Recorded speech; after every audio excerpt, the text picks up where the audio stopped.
অনেক অপেক্ষার পর এসেছে বরবাদের টিজার। সিনেমার প্রথম টিজারে শাকিব খানকে দেখা গেছে অনেক ভয়ঙ্কর রূপে।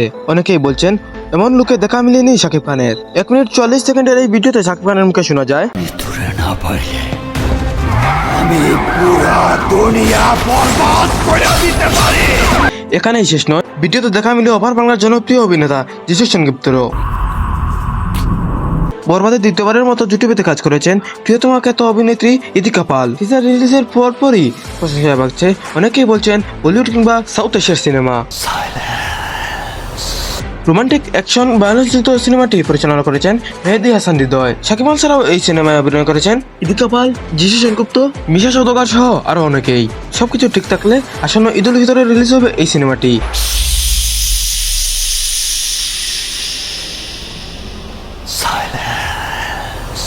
Suman Ahmed, black news TV.